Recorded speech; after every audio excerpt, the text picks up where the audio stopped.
Okay, let's talk a little bit about the Progressive Era. The Progressive Era was after kind of the Gilded Age, and we did a video on industrialization. Industrialization started in the middle of the 1800s, and really kind of peaked at the end of like 1880, 1890, 1900. It's kind of booming, which led to the Gilded Age. Then the Gilded Age kind of led into the Progressive Era. So I have videos on the industrial and the Gilded Age. So this is kind of the back end of the Gilded Age, kind of some of the response of the concentration of wealth and some of the poor conditions with the working class. That kind of leads into this Gilded Age. So let's talk a little bit about working conditions. Working conditions were pretty poor. You worked long hours. You didn't get a lot of breaks. There wasn't things like unemployment. If you got hurt on the job, you probably are going to get let go. So let's just say I slip and fall, break my arm. That means not only am I not going to be able to work, but I'm not going to get unemployment benefits. I'm not going to get any kind of workers' compensation. I'm just going to lose my job because I got hurt. So now I got a broken arm and no job, and I have to go find a new job with a bad wing. So so you didn't have any of those kinds of things. Said labor unions were just kind of kicking up, but also not a lot of protection from government for labor unions. So working conditions not terribly good. The Progressive Era starts to see some of these improvements. Starts to see like laws that are passed by the government that help labor unions. They start to eliminate child labor a little bit.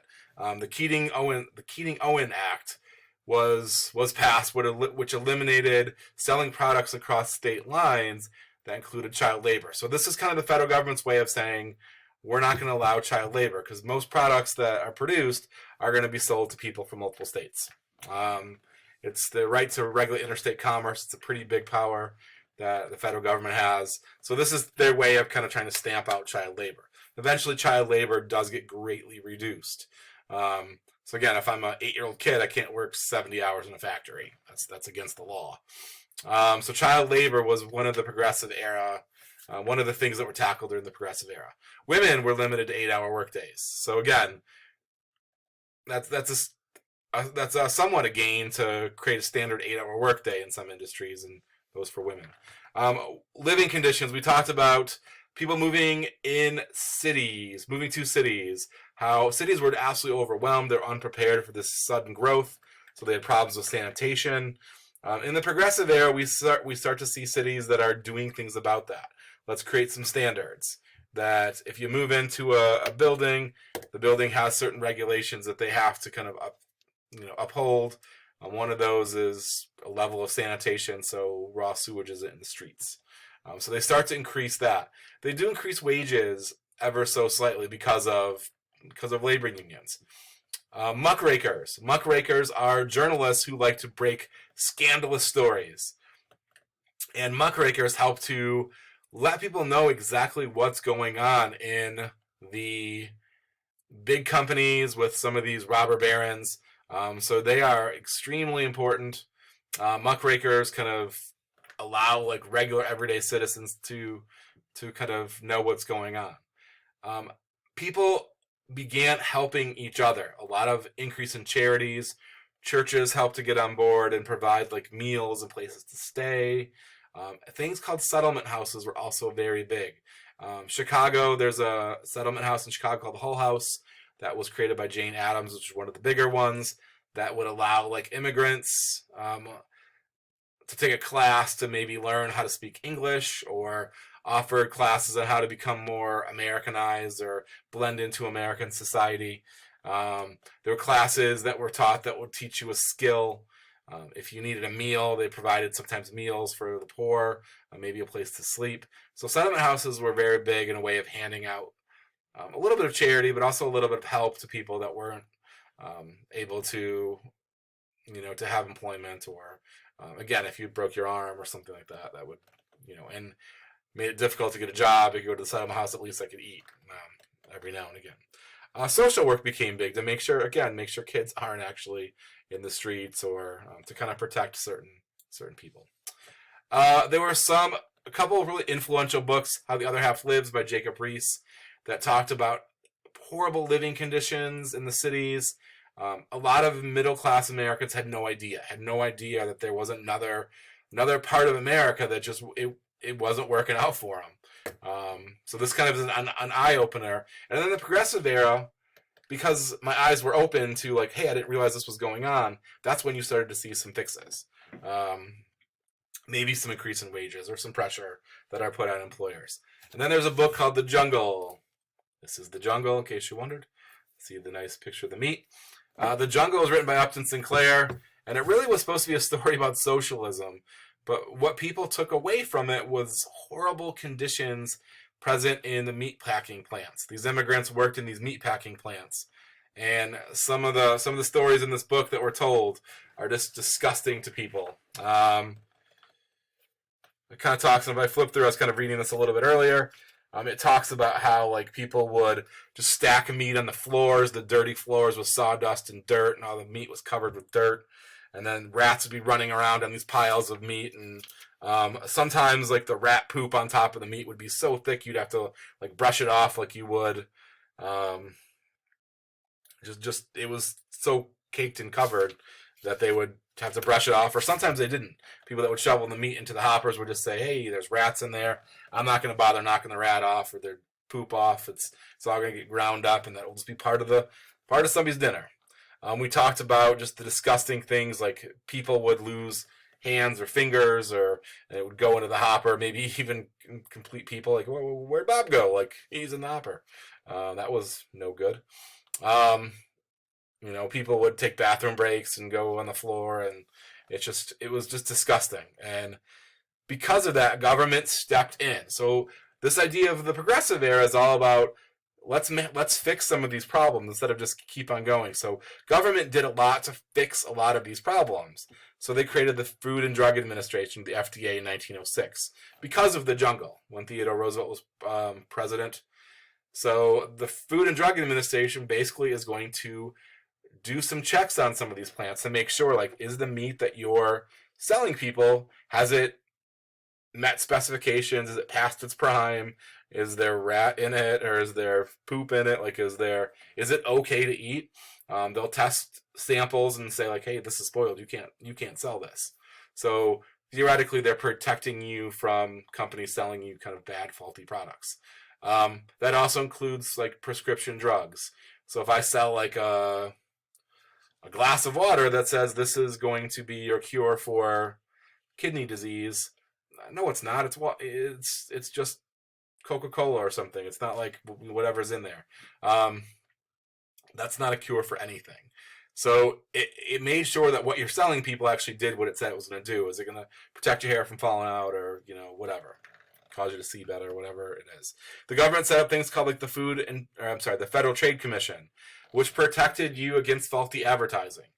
It said you can't advertise things that are illegal. So I can't advertise like, if I don't want to use myself in this example, people are going to think that I do illegal things, but I can't advertise something that's illegal. If there's a guy that sells heroin, he can't advertise in the newspaper, Joe Heroin's Barn. Like, you can't do that. That's illegal to do.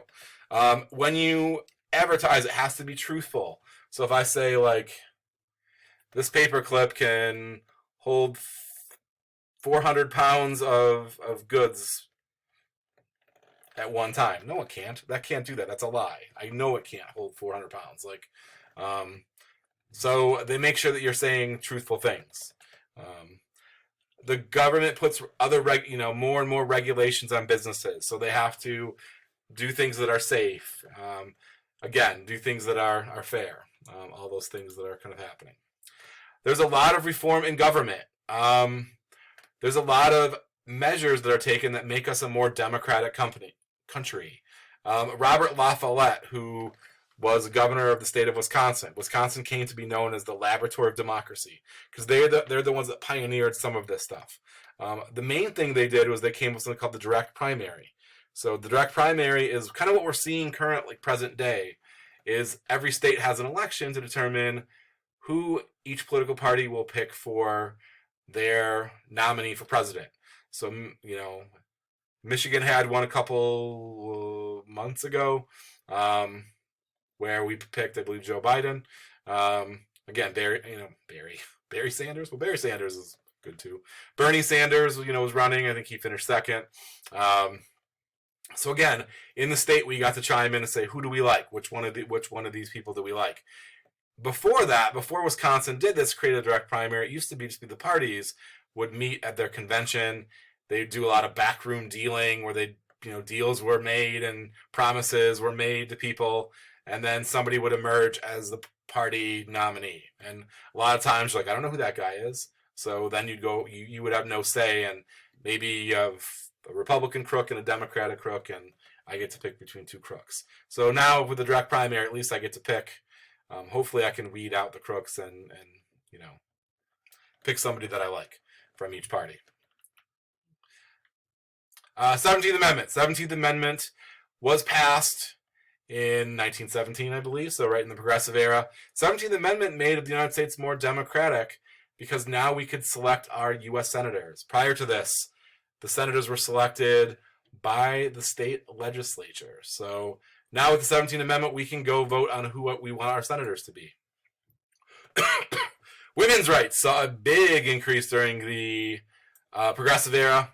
There was a lot more professional and educational opportunities, more of a chance for women to go to high school and even college, more chances for them to be a professional like a doctor or a lawyer.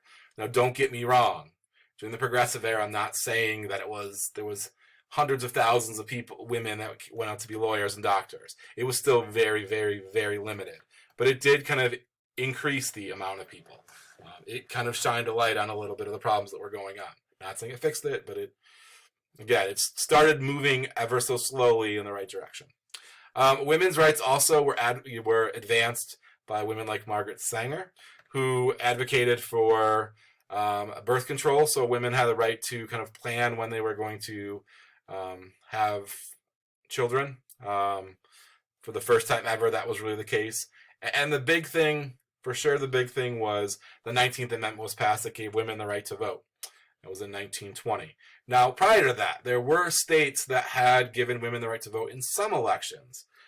The Western states were the first groups to do this. Partly because women played a big role on the frontier, so they figured they were doing so much of the work, they should be able to vote. There were other states that followed suit, and they gave women a chance to do a little bit, vote in certain elections. But in 1920, the 19th Amendment gave women the right to vote everywhere. Prohibition happened during this in 1920. So during the Progressive era, there was a lot of campaigning against the curse of the demon rum. And this really ties in with women's rights because a lot of drinking was done by men, and a lot of women thought it led to abuse, whether it was abuse of their kids, abuse of them as spouses, as women as spouses. It led to poor production in the workplace. So the man who was supposed to go out and make money maybe would lose jobs or wasn't very productive, so he wasn't bringing home the money.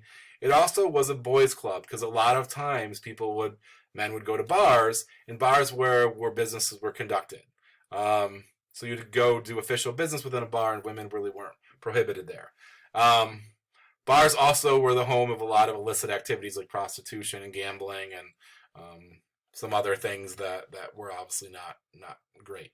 Trustbusters in the Progressive era. So a lot of these big businesses that we talked about in some of the other videos, government passed a lot of tools to break up the trust, like the Sherman Antitrust Act. So a lot of stuff was done to do that. Environmental gains. Teddy Roosevelt, when he was in office, passed a lot of environmental legislation to preserve national parks, preserve national lands, national resources, protect animals.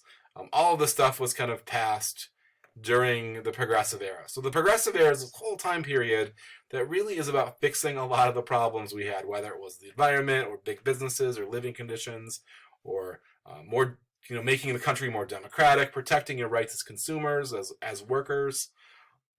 It was taking on a lot of these big problems, and government was really starting to get involved. We see the end of the Progressive era really at about World War I, where we start to focus on more international things, not problems at home. If you have any questions or comments, please let me know. If you have ideas for new videos, please shout those out to me. Until then, see you guys later. See ya!